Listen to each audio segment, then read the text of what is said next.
யாழ்ப்பாணம் வெலிகாமம் வடக்கு உயர் பாதுகாப்பு வலயத்தில் உள்ள தமது காணிகளை விடுவிக்குமாறு வலியுறுத்தி வசாவிளான் பகுதியைச் சேர்ந்த காணி உரிமையாளர்கள் நேற்று போராட்டத்தில் ஈடுபட்டனர். போராட்டத்தின் முடிவில் வசாவிளான் பகுதியில் உள்ள இராணுவத்தினர் ஊடாக யாழ் மாவட்ட கட்டளை தளபதிக்கு காணிகளை விடுவிக்குமாறு வலியுறுத்தும் மகஜர் ஒன்றும் கையளிக்கப்பட்டது.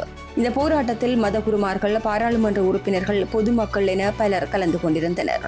யாழ்ப்பாணம் வெலிகாமம் வடக்கு உயர் பாதுகாப்பு வலயத்தில் உள்ள தமது காணிகளை விடுவிக்குமாறு வலியுறுத்தி மயிலிட்டி கிராம மக்கள் பிரதி வெள்ளிக்கிழமைகளிலும், பலாலி மக்கள் பிரதி ஞாயிற்றுக்கிழமைகளிலும் போராட்டத்தை முன்னெடுத்து வருகின்ற நிலையில் நேற்று முதல் வசாவிளான் பகுதி மக்களும் போராட்டத்தை ஆரம்பித்துள்ளமை குறிப்பிடத்தக்கது. இலங்கை வாழ் மக்கள் அனைவருக்கும் முதல் வணக்கத்தை தெரிவித்துக் கொள்கிறேன். நான் இந்தியாவிலிருந்து வந்திருக்கிறேன். இந்த தோளக்கட்டியில் இருக்கின்ற எங்களது ஆச்சிரமம் PA தோமஸ் அடிகளாரால் ஆரம்பிக்கப்பட்ட இந்த ஆச்சிரமத்திற்கு பணியாற்றுவதற்கு நான் இந்தியாவில் வந்திருக்கிறேன். நான் இந்த இடத்தில் உருவாக்கப்பட்ட சகோதரர்களால் உருவாக்கப்பட்ட ஒரு மாணவன்.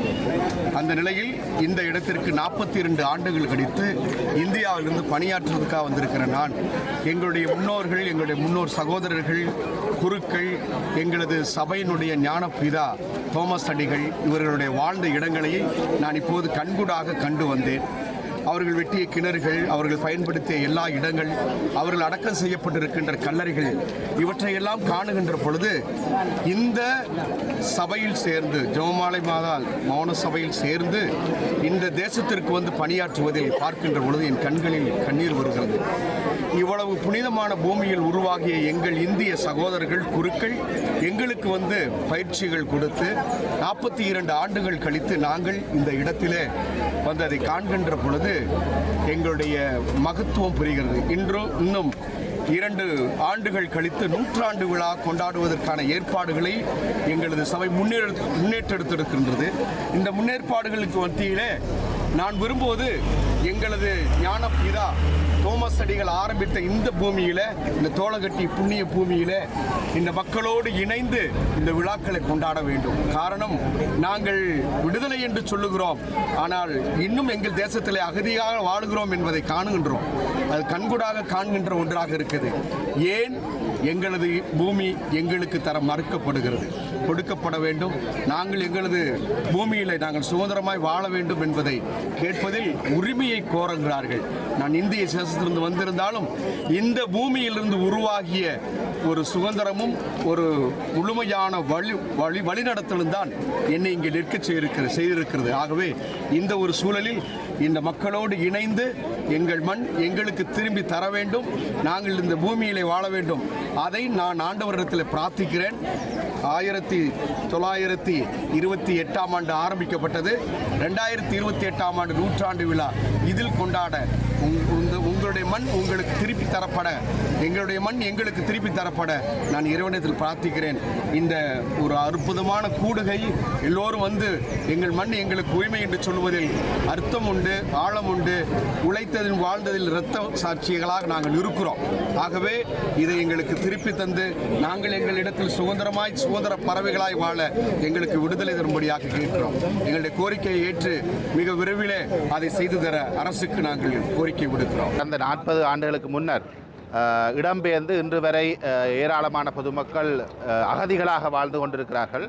வெலிகாமம் வடக்கு பிரதேசத்திலே ஏறத்தாழ 2000க்கும் மேற்பட்ட ஏக்கர் காணி அரசாங்கத்தினாலே இராணுவ தேவைகளுக்காக அபகரிக்கப்பட்டிருக்கிறது, சட்டவிரோதமாக அபகரிக்கப்பட்டிருக்கிறது. ஏராளமான மக்களுடைய வாழ்விடங்களை சூறையாடி இந்த இராணுவ முகாம்களும், இராணுவ குடியிருப்புகளும், இராணுவ வைத்தியசாலைகளும் அமைக்கப்பட்டிருப்பதோடு மட்டுமல்லாமல் எங்களுடைய பொதுமக்களுடைய காணிகளிலே விவசாயம் செய்கின்ற கொடுமையும் இங்கே அரங்கேறி கொண்டிருக்கிறது. கடந்த 40 ஆண்டுகளாக ஓய்வின்றி இந்த மக்கள் போராடி கொண்டிருக்கிறார்கள். கடந்த 2009ஆம் ஆண்டு யுத்தம் நிறைவடைந்த பிறகு கிட்டத்தட்ட 17 ஆண்டுகளாக மீண்டும் தங்களுடைய நிலத்துக்கு செல்வதற்காக அவர்கள் போராடி கொண்டிருக்கிறார்கள். இந்த போராட்டத்துக்கு இதுவரை நியாயம் கிடைக்கவில்லை, நீதி கிடைக்கவில்லை. தொடர்ந்து எங்களுடைய மக்கள் அகதிகளாக வாழ்ந்து கொண்டிருக்கிறார்கள். உண்மையிலே சொல்ல வேண்டுமாக இருந்தால் கொழும்பிலே, தென்னிலங்கையிலே ஏராளமான இராணுவ முகாம்கள் இருக்கின்றன. ஆனால் பொதுமக்களுடைய, தென்னிலங்கையிலே சிங்கள மக்களுடைய காணிகளை அபகரித்தது கட்டப்படவில்லை. அங்கே கட்டுநாயக்கா விமான நிலையம் இருக்கிறது, அங்கே ரத்மலானிலே விமான நிலையம் இருக்கிறது, விமான ஓடுதளத்துக்கு பக்கத்திலே வீடுகள் இருக்கின்றன. விமான ஓடு நிலையம் ரோட்டாலே போகின்ற பொழுது பார்க்கக்கூடியதாக இருக்கிறது. ஆனால் இங்கே இருக்க ஒரு சிறிய ஒரு பலாலி விமான நிலையத்துக்காக 2000 ஏக்கர்களை சூறையாடி வைத்திருப்பது என்பது ஏற்றுக்கொள்ள முடியாது. உடனடியாக இந்த மக்களுடைய இடம் விடுவிக்கப்பட வேண்டும். இங்காலே திரும்பி பார்த்தால் பின்னாலே திரும்பி பார்த்தால் பற்றை காடுகளாகத்தான் இருக்கின்றன. இந்த பற்றை காடுகளை அடைத்து வைத்துக் கொண்டு தமிழ் மக்களுடைய காணிகளை விடுவிக்க மாட்டோம் என்று இந்த அரசாங்கம் சொல்லுமாக இருந்தால் அது இனவாதத்தை தவிர வேறு எதுவுமே இருக்க முடியாது. தமிழ் மக்களுடைய நிலத்திலே அவர்களை விட வேண்டும் என்ற ஒரு எகத்தாளம், ஒரு இனவாதம் மட்டுமே இங்கே தொக்கியிருக்கிறதே தவிர ஆட்சிகள் மாறலாம். எத்தனையோ ஆட்சியாளர்கள் வந்து விட்டார்கள், எத்தனையோ கட்சிகள் ஆட்சிப்படத்துக்கு வந்து விட்டது. யுத்தம் நிறைவடைந்து 17 ஆண்டுகளிலே 4க்கு மேற்பட்ட ஆட்சியாளர்கள் ஆட்சிப்படத்துக்கு வந்திருக்கிறார்கள். ஆனாலும் எங்களுடைய மக்களுடைய அவலங்கள் இதுவரை தீர்க்கப்படவில்லை. எல்லாமே சட்டவிரோதம். 2013ஆம் ஆண்டு வர்த்தமானி பிரசுரம் வெளியிடப்பட்டது 6000 ஏக்கர்களுக்கு. ஆனால் இன்று படிப்படியாக விடுவிக்கப்பட்டிருந்தாலும் அந்த சட்டமான பிரசுரத்தினுடைய வலி எவ்வளவு என்பது கேள்விக்குறியான ஒரு நிலைமையில் தான் இருக்கிறது. ஆகவே எங்களுடைய காணிகளிலே வைத்தியசாலையை கட்டலாம் என்றால், எங்களுடைய காணியிலே அரசாங்கம் இராணுவம் விவசாயம் செய்யலாம் என்றால் ஏன் சொந்த மக்களுக்கு அந்த அருகதை இல்லையா என்பதுதான் எங்களுடைய கேள்வியாக இருக்கிறது. ஆகவே எந்தவித நிபந்தனைகளுமின்றி எந்தவித காலதாமதங்களுமின்றி உடனடியாக எங்களுடைய மக்களுடைய காணிகள் விடுவிக்கப்பட வேண்டும்.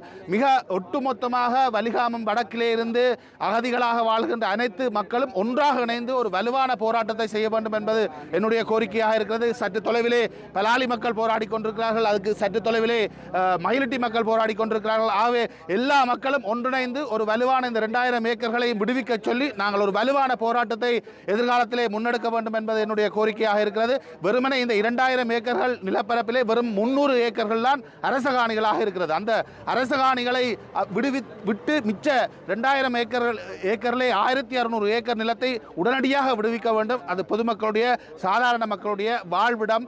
ஒவ்வொரு தமிழ் மக்களுக்கும் ஒவ்வொரு குடிமக்களுக்கும் ஒரு ஏக்கம் இருக்கும். தன்னுடைய இறுதி காலத்தை தன்னுடைய சொந்த பூமியிலே, தன்னுடைய சொந்த வீட்டிலே, தன்னுடைய சொந்த இடத்திலே தன்னுடைய உயிரை போக்க வேண்டும் என்கின்ற வேணவாயிருக்கும். தன்னுடைய குல தெய்வத்தை கும்பிட வேண்டும் என்ற வேணவாயிருக்கும். தன்னுடைய சொந்த பாடசாலையை சென்று பார்க்க வேண்டும் என்ற ஏக்கம் இருக்கும். ஆகவே இவற்றை புரிந்து கொண்டு உடனடியாக எங்களுடைய மக்களுடைய காணிகளை விடுவிக்க வேண்டும் என்று நான் இந்த சந்தர்ப்பத்திலே வேண்டுகோள் விடுக்கின்றேன். நன்றி. சொந்த வீட்டை சொந்த நிலத்தை இழந்து புலம்பெயர்வது என்பதும் இடம்பெயர்வது என்பதும் மிக பெரும் வலி. இந்த மக்கள் வயாவிளான் போராட்டத்தில் இன்று ஈடுபட்டு கொண்டிருக்கின்ற மக்கள் 35 வருடங்களுக்கு மேலாக தங்கள் சொந்த மண்ணை விட்டு வாடகைக்கு அல்லது பிற வீடுகளில் ஒன்று குடித்தனமாக வாழ்ந்து கொண்டிருக்கின்றார்கள். இந்த அரசாங்கம் பதவிக்கு வருகின்ற பொழுது தான் ஏதோ தமிழ் மக்களுக்கு நல்லது செய்வேன் என்கின்ற நம்பிக்கை ஊட்டி வாக்குகளை பெற்று ஆட்சி பீடம் ஏறியதற்கு பிறகு செய்தது அத்தனையுமே நம்பிக்கை துரோகம்தான். கடந்த ஆட்சியாளர்களுக்கும் தங்களுக்கும் இடையில் எந்த விதமான வேறுபாடும் இல்லை என்று சொல்லி பல தடவைகள் அவர்கள் நிரூபித்திருக்கின்றார்கள். அதில் ஒன்றுதான் இந்த காணி விடுவிப்பை அவர்கள் தடங்கலாக இருப்பதுமாகும். ஊருக்கே சோறு போட்ட மக்கள், ஊருக்கே உணவு போட்ட மக்கள் இன்று அவர்களது காணிகளில் இராணுவம் பயிர் செய்து அதை விற்று சம்பாதித்துக் கொண்டிருக்க இவர்கள் ஏனியோரிடம் கையேந்தி வாழ வேண்டிய துர்ப்பாக்கிய நிலைக்கு வந்து தள்ளப்பட்டிருக்கின்றார்கள். இந்த அரசாங்கம் இந்த காணியை ஒருபோதும் விடுவித்து விடக்கூடாது என்கின்ற நோக்கிலேயே மிக பாரிய அளவில் ஒரு வைத்தியசாலையையும் இன்று அமைத்து கொண்டிருக்கின்றது. எங்களை பொறுத்தவரையில் உடனடியாக அனைத்து காணிகளும் எந்தெந்த இடங்களில் எல்லாம் இராணுவம் மக்களுடைய காணிகளை அபகரித்து வைத்திருக்கின்றதோ அவ்வளவு காணிகளையும் விடுவித்து அந்த மக்களை தங்கள் சொந்த நிலங்களில் மீளவும் குடியேறி இயல்பு வாழ்க்கைக்கு திரும்புவதற்கு அனுமதிக்க வேண்டும். சொந்த காணியிலே இராணுவம் எந்தவித அனுமதியும் இல்லாமல் வைத்தியசாலை ஒன்றை கட்டி வருகின்றது. இது நான் நினைக்கின்றேன் கொரோனா காலத்திலே தான் இந்த வைத்தியசாலை தற்காலிகமாக ஆரம்பிக்கப்பட்டது. அதற்கு முன்னால் அது ஒரு விளையாட்டு பிஓசி கிளப்பாக இருந்து தான் இராணுவ வைத்தியசாலையாக மாற்றப்பட்டிருக்கின்றது. இந்த வைத்தியசாலை கட்டுமானங்களை நிறுத்துமாறு கௌரவ முன்னாள் பாராளுமன்ற உறுப்பினர் செல்வராஜா கஜேந்திரன் அவர்கள், மற்றது பாராளுமன்ற உறுப்பினர் கஜேந்திரகுமார் பொன்னம்பலம் அவர்கள் பாராளுமன்றத்தில் கூட கதைத்திருந்தார்கள். ஸ்ரீதரன் அவர்கள் கௌரவ பாராளுமன்ற ஸ்ரீதரன் அவர்களும் கதைத்திருந்தார்கள். ஆனால் இதுவரைக்கும் நிறுத்தப்படவில்லை. இந்த இராணுவம் வைத்தியசாலை என்பது அனுமதியற்ற கட்டிடம். அதாவது இராணுவ வைத்தியசாலை அனுமதியற்ற கட்டிடம். எங்களிடம் எந்த விதமான அனுமதியும் பெறப்படவில்லை. பிரதேச சபையில் கூட அனுமதிகள் பெறப்படவில்லை. ஆகவே அனுமதியற்ற கட்டிடம். இராணுவம் வைத்தியசாலை என்பது சட்டவிரோதமான கட்டிடம். அதனை அகற்றப்பட வேண்டும். எங்களுக்கு காணி திருப்பி வழங்கப்பட வேண்டும் என்ற எங்களுடைய காணி எங்களுக்கு வேணும். இது எங்களுடைய பரம்பரை காணி. ஆகவே எங்களுடைய சொந்த காணியை நாங்கள் கொடுத்துவிட்டு வேறு காணிக்கு போகிறதுக்கு நாங்கள் தயாரில்லை. ஆகவே எங்களுடைய சொந்த காணியை எங்களுக்கு தர வேண்டும். கடந்த காலத்தில் இருந்த அரசாங்கத்தை போலதான் இந்த அரசாங்கம். கடந்த காலத்தில் இருந்த அரசாங்கம் இதே மாதிரித்தான் மக்களுடைய காணி மக்களுக்கு சொந்தம் என்று ஏமாற்றி கொண்டு வந்தது. அதே போலதான் இந்த அரசாங்கமும் மக்களுடைய காணி மக்களுக்கு சொந்தம் என்று ஏமாற்றி கொண்டு வருகின்றது. ஆகவே நாங்கள் அனைவரும் கேட்கின்றோம், வசாவுலான் காணி மண் உட்பட, வசாவுலானிலே நாங்கள் வாழ்ந்த பூமி, அந்த மண் உட்பட எங்களுடைய முழு காணிகளும் விடுவிக்கப்பட வேண்டும். நாங்கள் இராணுவ வைத்தியசாலைக்கோ இராணுவத்துக்கோ நாங்கள் காணி கொடுக்கறதுக்கு தயாரில்லை. ஆகவே அவர்கள் முற்றுமுழுதாக வெளியேற வேண்டும். இது தொடர்பாக அன்றைக்கு நான் நினைக்கிறேன் கௌரவ அமைச்சர் அவர்கள் ஏதோ மாற்றுக்காணி ஏதோ கணக்கு கதைச்சிருந்தார். நாங்கள் அவருடைய கருத்தை கணக்கெடுக்கவில்லை. ஏன்னா எங்களுடைய காணி எங்களுக்கு தேவை, ஆனபடியினால எங்களுடைய காணி எங்களுக்கு தேவை. ஆகவே நாங்கள் இது தொடர்பாக நீதிமன்றத்தை கூட நாட இருக்கின்றோம். மிக விரைவிலே எங்களுடைய காணியில் இருந்து இராணுவ வைத்தியசாலை அகற்றப்பட்டு காணி எங்களிடம் கையளிக்கப்பட வேண்டும் என்பதுதான் எங்களுடைய கோரிக்கை. எனது காணி பலாலி ஆஸ்பத்திரி கட்டுறதுக்கு பின்னாலே இருக்குது. எனக்கு வயது போட்டதோ காலம் இல்லாமல் போச்சு. எனது காணி எனக்கு விட்டுத்தர வேணும். அதோட இந்த சொந்தக்காரருக்கும் அதுக்கு காணி இருக்குது. அன்றதை தாழ்மையுடன் கேட்டுக்கொள்கிறோம். காணிங்க எங்களுக்கு விடுங்கோ. எங்களை பிள்ளைகள் கஷ்டப்படுகிறாள். நாங்கள் குடியிருக்கா இல்லை. பிள்ளைகள் வீட்டை அம்மா காணிங்க நிற்கலாம். நாங்கள் எப்படி செய்வோம்? அப்பாவும் இல்லை, அவன் அப்பாவும் இல்லை. நாங்கள் தோட்டம் செய்யல. எங்களுக்கு நல்ல உதவி செய்யுங்க. அதுவும் 5 பொம்பளை பிள்ளை. அவ்வளோ காணிகளை வைக்கொண்டு நிற்கலாம். அதில் தொட்டு பார்த்தா வீடு பெரிய வீடு ராசா 9 பேருக்கும் இருக்க வீடு கட்டினேன் நான். அதில் பொறுப்பான வீடு 5 பொம்பளை பிள்ளை கட்டினேன் நான். அதில் இப்போ எங்களுக்கு இருக்கா வீடு இல்லை. எங்களுக்கு அங்கே வீடு இருக்கு. கல்யாணம் கட்டின பிள்ளைகளும் வீடு. மாண்புமிகு ஜனாதிபதி அவர்களே, நாங்கள் இன்று 40 வருஷத்துக்கு மேலாக நாங்கள் எங்களோட இடங்களை விட்டு நாங்கள் இடம்பெயர்ந்து போய் இன்னும் நாங்கள் சொந்த நாட்டில் சொந்த இடத்துல நாங்கள் அகதிகளாக வாழ்ந்து கொண்டிருக்கிறோம். எங்களுக்கு எங்களோட மக்கள் நிறைய பேர் அகதிகளாக வாழ்கிற கட்டத்தில் எங்களுக்கு சொந்தமாக இடமும் இல்லை, ஒரு வீடும் இல்லை, ஒன்றும் இல்லை. நாங்கள் வீடாக மாறி மாறி போய்கொண்டு எவ்வளோ கஷ்டத்தை அனுபவித்து கொண்டு நாங்கள் இருக்கிறோம். வயல் செய்கிற தோட்டம் செய்கிற மக்கள் எல்லாம் வந்து இருந்து கொண்டு அவைகளுக்கு தோட்டம் செய்ய முடியலை. எங்களுக்கு எந்த ஒரு உதவியும் இல்லை. நாங்கள் எவ்வளவோ கஷ்டத்தின் மத்தியில் நாங்கள் வாழ்ந்து கொண்டிருக்கிறோம். தயவு செய்து ஜனாதிபதி அவர்களை உங்களை நாங்கள் தேர்ந்தெடுத்தது நீங்கள் எங்களுக்கு ஒரு விடிவு காலத்தை எங்களுக்கு தருவீங்கள் என்று தான் நாங்கள் நம்பி உங்களுக்கு நாங்கள் ஓட்டு போட்டு உங்களை நாங்கள் வேணுமென்று எடுத்து நாங்கள். அதனால் நீங்கள் எங்களுக்கு எங்களோட இடத்த விட்றோம்னு சொன்னீங்க. நாங்கள் நம்பினோம். இப்போ எத்தனை வருஷம் நம்பி எங்களால் இனி நம்ப முடியலை. எங்களால் உங்களை நம்ப முடியாமல் இருக்கிறது. தயவு செய்து நீங்கள் இருக்கும்போதே எங்களுக்கு எங்களோட இடத்தை எங்களோட சொத்தை எங்களுக்கு தந்து நீங்கள் விடணும். எங்களுக்கு இருக்கேல, எங்களுக்கு எங்கேயுமே இருக்க முடியாத நிலைமையில் இருக்கிறோம். எங்களோட சொந்த மண்ணை, எங்களோட ஆலயங்களை, எங்களோட பாடசாலைகளை, எங்களுக்கு ஐஸ் ஃபேக்ட்ரி இருக்குது. எல்லாத்தையும் நீங்கள் எங்களுக்கு விட்டு தரணும். ஜனாதிபதி அவர்களே, உங்களை தாழ்மையோட கேட்டுக்கொள்கிறோம். மக்கள் ரீதியாக மக்கள் எல்லாரும் கேளுங்கோ. எங்களுக்கு நீங்கள் எங்களோட இடங்களை, நீங்கள் எங்களோட சொத்துக்களை எங்களுக்கு மீட்டு தர வேணும். உங்களால் மட்டும்தான் முடியும். வேறு எந்த இதாலையும் எங்களுக்கு தர முடியாதுன்றது எங்களுக்கு தெரியும். எங்களுக்கு தெரிந்ததுனால தான் நாங்கள் உங்களையே நாடினாங்கள். அதனால் நீங்கள் எங்களோட சொத்தை எங்களுக்கு எங்களோட பூமியில் சும்மா இருக்கிற பூமி சும்மா தான் இருக்குது. நீங்கள் எந்த பலனும் பெறவில்லை. சும்மா தான் எங்களோட பூமியில் காடு பற்றி போயிருக்கிறது. தயவு செய்து எங்களோட சொத்துக்களை தந்துடுங்க. நாங்கள் அகதியாக வாழ்ந்தது போதும். இனியும் எங்களுக்கு வீடு அலைய முடியாது. நாங்கள் மிச்சம் கஷ்டப்படுறோம். தயவு செய்து ஜனாதிபதி அவர்களே, எங்களுக்கு நீங்கள் இந்த முடிவு எடுத்து எங்களோட சொத்துக்களை எங்கள்கிட்ட தரவேணும் என்று தாழ்மையுடன் கேட்டுக்கொள்கிறோம். வலிகாமம் வடக்கிலே இன்று வசாவுலான் மக்கள் தங்களுடைய காணி விடுவிப்பு சம்பந்தமான போராட்டங்களை மேற்கொண்டு வருகின்றார்கள். குறிப்பாக வலிகாமம் வடக்கிலே இன்னும் 2400 மேற்பட்ட ஏக்கர் நிலங்கள் விடுவிக்கப்பட வேண்டியிருக்கின்றது. அந்த காணி விடுவிப்புக்கு அதாவது இந்த புதிய அனுர அரசானது மக்களுடைய காணி மக்களுக்கு வழங்கப்படும் என கூறப்பட்டு பதவியேற்ற போதும் 2 ஆண்டுகள் மக்கள் பொறுமையாக இருந்தார்கள். மக்களுடைய காணிகள் மக்களுக்கு வழங்கப்படும் என்ற கோரிக்கையின் அடிப்படை. ஆனால் தொடர்ச்சியாக இன்றைக்கு மயிலட்டியிலே வெள்ளிக்கிழமைகளில் மக்கள் போராடி வருகின்றார்கள். ஞாயிற்றுக்கிழமையிலே பலாலியிலே போராடி வருகின்றார்கள். அதைத் தொடர்ந்து இன்று வசாவுலானிலே, வசாவுலானானது 3 கிராம சேவையாளர் பிரிவுகளை உள்ளடக்கியது.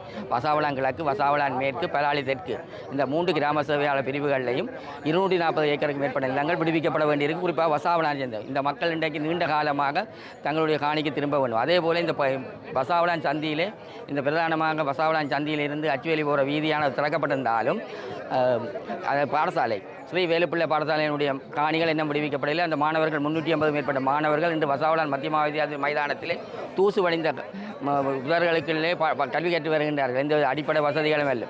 அதே போன்று தனியார் காணிகள் பலாலி வீதியின் கிழக்கு பகுதியிலே முழுமையாக விமான விஸ்தரிப்புக்கு தேவையில்லாத காணிகள். இதிலே இன்றைய தனியார் காணிகளில் 27 ஏக்கர் நிலங்களில் இராணுவ வைத்தியசாலை கட்டப்பட்டு வருகின்றது. இதை நிறுத்துமாறு மாவட்ட ஒருங்கிணைப்பு குழுவிலே தீர்மானம் எடுக்கப்பட்டு அனுப்பப்பட்டாலும் பிரதேச சபையால் எந்தவித அனுமதியும் இல்லாத இருக்கிற நிப்பாட்ட சொல்லப்பட்ட போதும் இன்று வரை தொடர்ச்சியாக இந்த கட்டிடங்கள் நடைபெற்று வருகின்ற நேரத்திலே அண்மையில் வந்த பிரதி பாதுகாப்பு அமைச்சர் யாழ்ப்பாணம் வந்தபோது இந்த வலிகாமம் வடக்கினுடைய பகுதிகளில் வந்தபோது இந்த காணிகளை பார்வையிட்டு விடுவிப்பதற்கான நடவடிக்கை எடுப்பதாக கூறப்பட்ட போதும் பிறகு மாவட்ட ஆளுநர் செயலகத்தில் நடைபெற்ற கூட்டங்களில் விமான விஸ்தரிப்புக்கு தேவை என கூறி இந்த காணிகள் விடுவிக்கப்பட முடியாது என சொல்லி சென்றிருந்தார். ஆனால் அது தவறான விடயமாகும். பலாலி வீதியின் கிழக்கு பகுதியில் இந்த தேவைக்கும் விமான நிலைய விஸ்தரிப்புக்கு தேவையில்லை. குறிப்பாக வசாவளான் கிழக்கு, வசாவளான் மேற்கு, பலாலி தெற்கு பகுதிகளில் எந்த ஒரு காணியும் விமான விஸ்தரிப்புக்கோ இல்லை இராணுவ தேவைக்கோ தேவையில்லாத காணிகள்.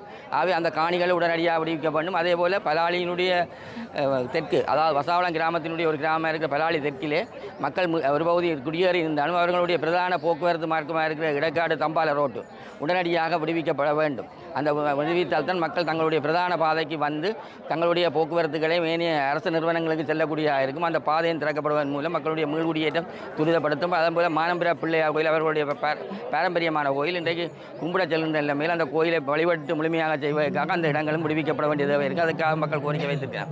அதை விட பாரம்பரியமாக இந்த பிரதேசங்களில் தோலகட்டி நெல்லிக்கிரசன் உங்களுக்கு தெரிஞ்சிருக்கும். தோலகட்டியான பிரதேசமானது இன்றும் அந்த உற்பத்தி பிரதேசம் இராணுவத்தினுடைய வலயங்களாக காணப்படுகின்றது. உடனடியாக அந்த பிரதேசங்கள் விடவங்களுடைய உள்ளூர் உற்பத்திகளையும் ஊக்குவிக்கக்கூடிய இந்த உள்ளூர் உற்பத்திகளை ஊக்குவிக்க வேண்டும் என சொல்லுகின்ற இந்த அரசு இந்த மக்களுடைய காணிகளை இராணுவ தேவைக்காக எந்தவித பயன்பாடும் இல்லாமல் வைத்திருப்பதன் மூலம் இந்த உள்ளூர் உற்பத்திகளையும் தடுத்தது. ஆகவே இந்த வசாவளான் கிழக்கு, வசாவளான் மேற்கு, பலாலி தெற்கு போன்ற 3 கிராம சேவையாளர்கள் உள்ளடங்கிய இந்த வசாவளான் மக்களுடைய காணிகள் உடனடியாக விடுவித்து மக்களுடைய மீள்குடியேற்றத்தை துரிதப்படுத்த வேண்டும் என கேட்டுக்கொள்வோம். வலிகாமம் வடக்கு பிரதேசத்திலே இன்று புதிதாக வசாவளான் பகுதியிலே மக்களுடைய போராட்டம் ஆரம்பித்திருக்கின்றது. 40 ஆண்டுகளாக அவர்களுடைய 40 ஆண்டுகளாக தமிழ் மக்களுக்கு சொந்தமான நிலங்கள் இராணுவமயமாக்கப்பட்டு இராணுவத்தினுடைய வியாபார முயற்சிகளுக்காக சுவீகரிக்கப்பட்டிருக்கின்றது. இந்த நிலைமையிலே நாங்கள் கேட்கின்றோம், மக்களின் நிலங்கள் மக்களுக்கு சொந்தம் என்று தேர்தல் விஞ்ஞாபனத்தை கூறி ஆட்சிக்கு வந்த அரசாங்கம் இன்று இந்த நிலங்களை விடுவிக்க தயங்கி வருகின்றது.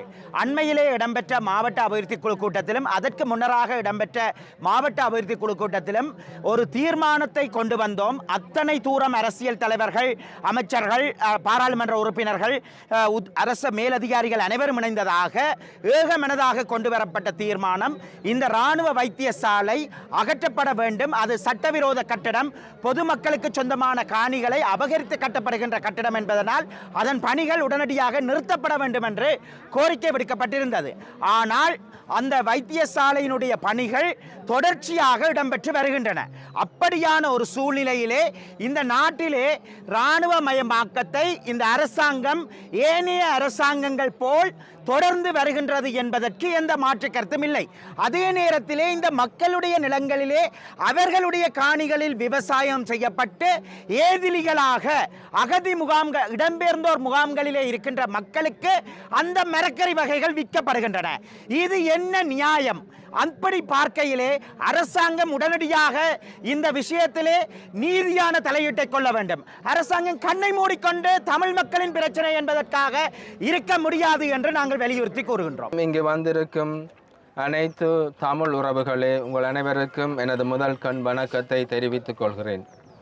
1990ஆம் ஆண்டிற்கு பிற்பகுதியிலே நாங்கள் வாழ்ந்து வந்த எங்களுடைய வீடுகளும் நாங்கள் உழுது அறுவடை செய்த எங்களுடைய விவசாய நிலங்களும் நாங்கள் கையேந்தி நின்ற ஆலயங்களும் நாங்கள் கல்வி கற்க உதவிய எங்களுடைய பாடசாலைகளும் ஒரே இரவிலே ஆமியின் கட்டுப்பாட்டுக்குள்ளே போய் நாங்கள் எல்லோரும் அகதிகளாக பல இடங்களுக்கு திரிந்து அகதிகளாக இப்பொழுதும் நாங்கள் வாழ்ந்து கொண்டிருக்கின்றோம்.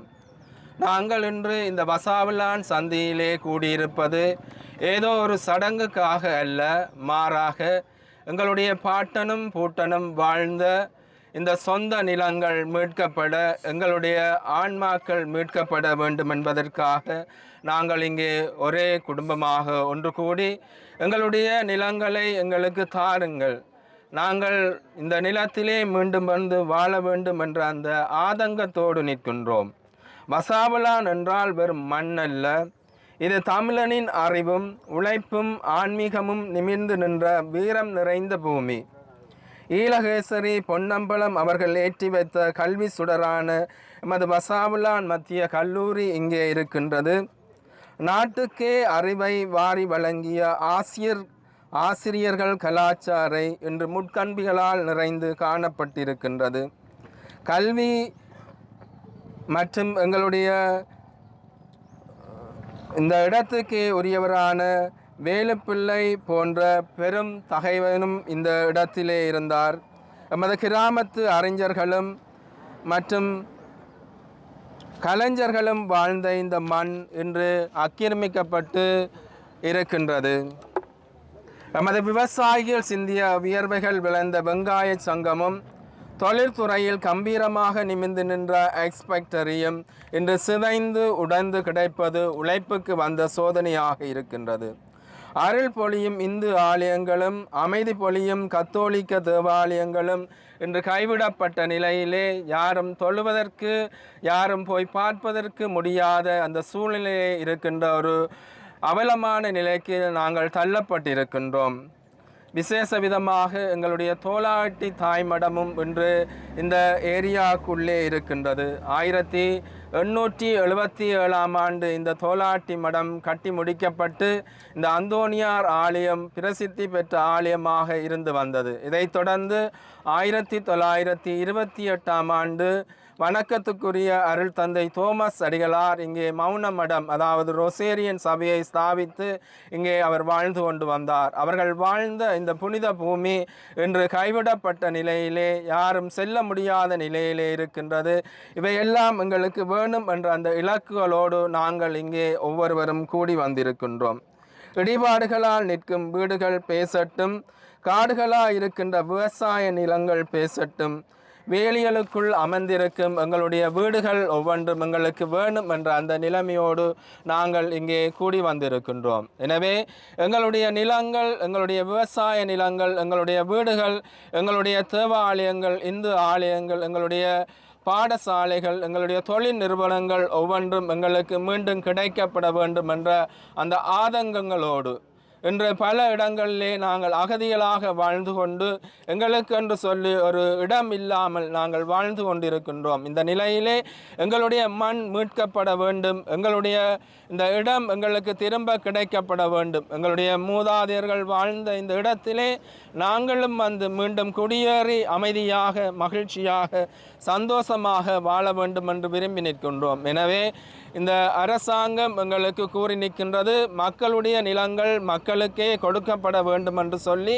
அந்த நிலையிலே தான் நாங்கள் இங்கே வந்து எங்களுடைய நிலங்கள் எங்களுக்கு கிடைக்கப்பட வேண்டும், எங்களுடைய ஆலயங்கள் எங்களுக்கு கிடைக்கப்பட வேண்டும், எங்களுடைய கல்வி பயின்ற இந்த பாடசாலைகள் எங்களுக்கு கிடைக்கப்பட வேண்டும் என்று சொல்லி நாங்கள் ஆதங்கங்களோடு இருக்கின்றோம். எனவே இதை கிடைப்பதற்கு, எங்களுக்கு பெற்று தருவதற்கு உரிய நடவடிக்கைகளை தகுந்த ஆட்கள் எடுக்கும்படி தாழ்மையுடன் கேட்டுக்கொள்கின்றேன். நன்றி.